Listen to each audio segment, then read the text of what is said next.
You know that feeling when you're in a conversation with someone you enjoy, you're having a good time, but all of a sudden, your mind just goes blank. And there's a little bit of a cringe silence. No one really says anything. And you just think to yourself, why am I such an idiot? Why can't I think of something to say right now?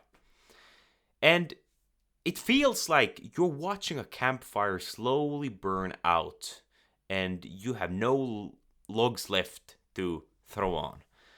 But in today's video, right now, I'm going to share with you the 7 habits that I've learned over the last 4 years through trial and error, through studying other people and analyzing people in real life on how to become a social wizard. And I wouldn't say I'm Gandalf yet. I'm not really there yet, but I have developed my emotional intelligence quite a lot over the last years, and I would say that I have not met a single person that I couldn't have a conversation with, even though it would be someone I have nothing in common. And I will soon tell you a story about this as well. I truly feel that I can have a conversation. I can have a good conversation with anyone, and it's just because I've implemented these habits. So the first point is being curious. And the reason why curiosity is king is that you have to be interested to be interesting. It was Dale Carnegie who said that. And if you don't know Dale Carnegie, he is the guy who wrote the book How to Win Friends and Influence People. Absolutely amazing book. If you haven't read that one, go to Amazon, order it right now. That's a fantastic book to read.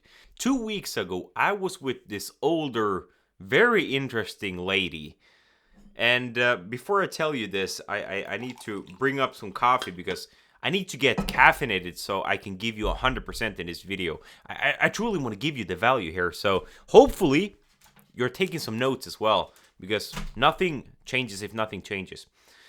But I was with this older lady, and it was at this networking event where I was with my startup talking to different people, and this was a very random gathering of some sort where all kinds of people were. It was a dinner and we were all having fun. It was all fun and games. We talked. It was quite personal, but we were there for business. And at the end, I thought that, okay, I'm calling my brother right now. Come and pick me up. I'm leaving. It has been a good night. And I've spoken with interesting people, shaken a few hands. That's it. But at the end, I started speaking with this interesting lady, and I think she is around 85, but she was really sharp, incredibly sharp. And I noticed that when I spoke to her, she really enjoyed it. And she said several times, "It's so nice talking to you. It's so nice talking to you." Most people they don't speak with this energy, with this passion, and I could tell that she has not been having deep discussions, great discussions with anyone. And there's probably not many people in her life that are really interested in her, what she's doing. And from working with a lot of older folks, I've done sales, and I've done sales in technology. So I've helped a lot of older folks with tech and stuff. So I know that many older people are very lonely. And I assumed that she didn't have a man or anything. She lived alone. So I thought, well, she lives pretty close to me, or at least in the same direction. So instead of me calling my brother to pick me up, why not just go with her and like get a ride from her to my home? Like, why not? And I wasn't doing this from a selfish perspective, like, oh, you should give me a ride. I wasn't thinking of that at all. But I just noticed that she would very much enjoy having a conversation with me, with someone who is emotionally intelligent enough to have a good conversation. So that's essentially what we did. I asked her, like, hey, do you want to give me a ride? We could, have a little chat for half an hour. I didn't say that we could have a chat, but I kind of intended that, yeah, it would be fun to continue or chat. And she was very happy. I immediately saw that. And as we are driving um, driving off the driveway, I immediately started asking her questions because I was genuinely curious. And this is very important, that you have to be actually curious about other people. And the second point is active listening. And this is something I also did in this conversation with this older lady. I was listening all the time, asking her questions, and really paying attention. I was nodding along, saying, "Uh-huh, that's interesting. Tell me more about that." And you truly feel when someone is interested in what you're saying, and when someone is really paying attention, when someone is fully present in the moment. And that is one of the most magnetic things you can have in today's world, because most people are so glued to their phones, and they're so much in their head, over analyzing everything, thinking about how will people judge me, and am I saying intelligent things right now? And this goes back to the first point. You want to be curious rather than clever. Like, instead of you trying to sound smart, you should just be curious about the other person. And the third thing, or point, habit of the great social wizards, is elicitation and asking better questions. And this is something I did with the older lady as well. I asked her good questions.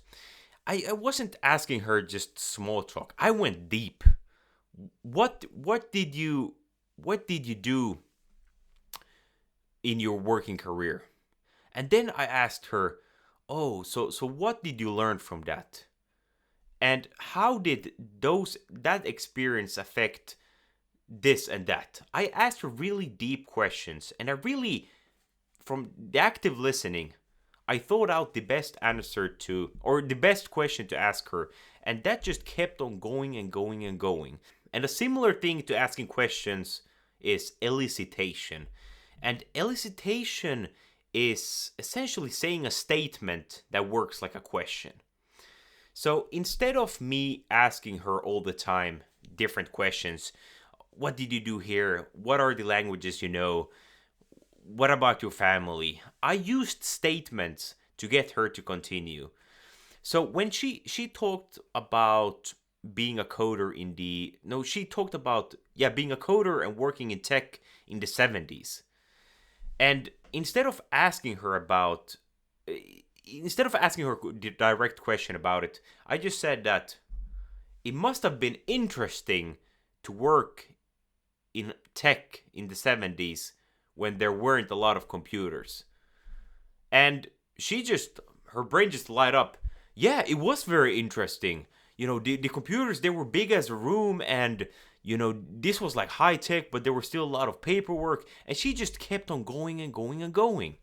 And using elicitation is great because it makes the conversation feel less like an interview. But to be able to do elicitation, you need the first two steps. You need to be curious about it, and then you need to use your active listening skills. But when you combine these three things, you will be ahead of 80% of people who are just terrible at having conversations. So these three are the most important tactics. But the fourth point is also something that is quite easy to implement, and that is giving more engaging answers. Especially with younger folks, this is the biggest problem that I see with most younger people, including my own siblings. I'm the oldest of five. No, I'm the oldest of six, so I have 5 younger siblings. And I've noticed this with every single one of them, and this is something that I've tried to coach them on, like I would coach my clients. I've coached them the same way on this, and that is giving more engaging answers. Most people, when you ask them, "How are you doing?" they will say, "I'm good." That's it. That's a conversation dead end right there. You answer me, "I'm good," you give me absolutely nothing to hold on to. That is, you're essentially just giving the other person a signal that, yeah, I want to end this conversation here. But most people, they don't want to end the conversation, but they are just so incompetent that they don't understand that if you want to have a conversation, it takes two to tango, right? It's a team effort. You need both people. So instead of just not doing anything, doing no work, and expecting the other person to carry the whole conversation, like they've been working out their back muscles for all their life, you have to engage. You have to give them something. So instead of like what I do is, if someone asks me, "How are you doing?" I will always answer them. I'm I would say I'm a 9 out of 10. I've had a great morning. I did my morning routine. Then I did some work. I did this video. I was in total flow. Then I went and I worked at sales. I had some amazing conversations with people. Then I coached this guy. It's been a fantastic day. How are you doing? And by giving you a longer answer like that, I give you so many threads to pull on. You can, for example, ask about my morning routine. Oh, you said morning routine. It seems like your morning routine is something that gets you going. Or what do you do for work? Like what sort of sales are you doing? I give you a lot of material to work with. And this is the same way you need to be doing. Because I was like one of my younger brothers, he's working as an intern right now at my startup. And I'm still trying to coach him on this, but he is essentially always just giving a 1 to 3 word answers, and that is, he's killing all the conversations. Like, you ask him, yeah, so tell me a little bit about yourself. My name is, I don't want to say his name, so my name is X. I'm 15 years old, and I'm happy to be here. Like, if that's your presentation, you're not giving a lot of material to work with right there. So that is essentially something you should think about. How can I make the conversation more engaging and give the other person more materials to work on? The fifth point is creating or finding similar stories. When we find common things about other people, we find something that we have in common. That is one of the greatest bonding moments we can have. Like, your brain will release oxytocin and serotonin, which are brain chemicals, which makes you feel high. This is when you hug someone, or you're in a social situation and you feel good, or you get energy from other people. It's essentially serotonin and oxytocin in your brain. So try to find similarities with other people, because we humans, we like people who share the similar values with us and who look like us. And if you don't look like the other person, just try to find some similar values. And it's quite, like, the more material you give the other person, the more things you can find.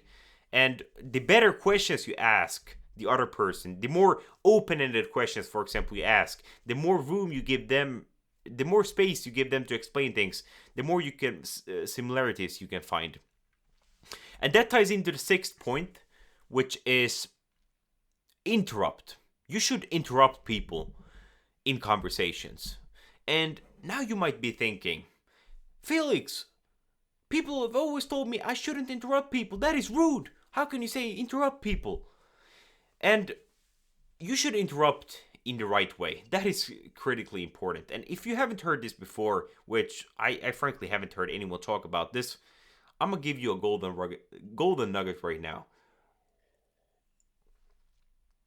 By interrupting in the right way, I mean that you interrupt in a way that shows that you are present in the moment, and that shows that you are listening to the other person.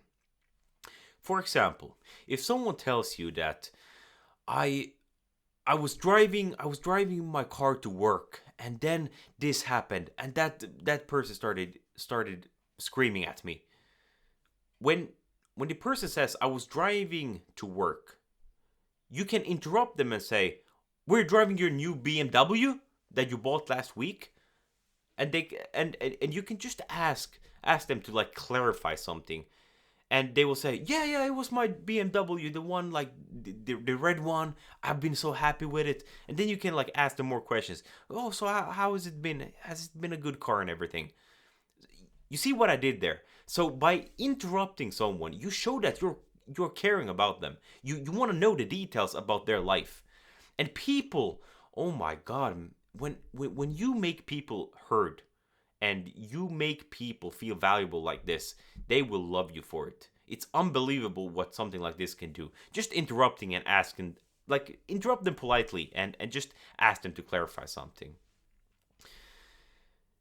The seventh point, and the last point of the video, this is something that you will probably need to grow some balls to do this, because most people, they're not competent enough to do this. They don't have the balls. And that is pivoting when you have to do it. So change the direction of the conversation when you see that the dead end is coming.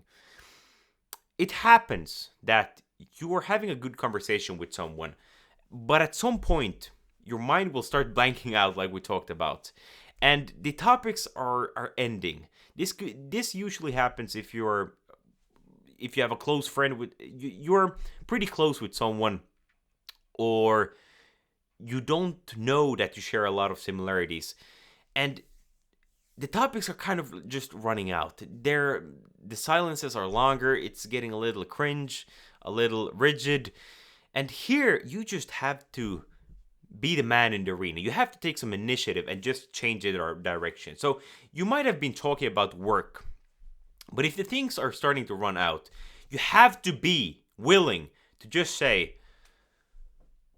tell me a little bit about your hobbies. What is something you're looking forward to? You have, like, it might be a little bit abrupt. It might feel like you're doing a 180 here. You're like moonwalking away from the situation, but otherwise the conversation will die out. And the more you do this, the more you're willing to try this out and try out pivoting the conversation, the better you will become and the more natural it will sound. So now that you know the 7 habits of how to have magical conversations, go out there and be the man in the arena, because at the end of the day, it's the end of the day, and nothing changes if nothing changes. So take some action on what you've learned today, and if you want to master communication, watch this masterclass next. I will see you in the next one. Take care. Goodbye.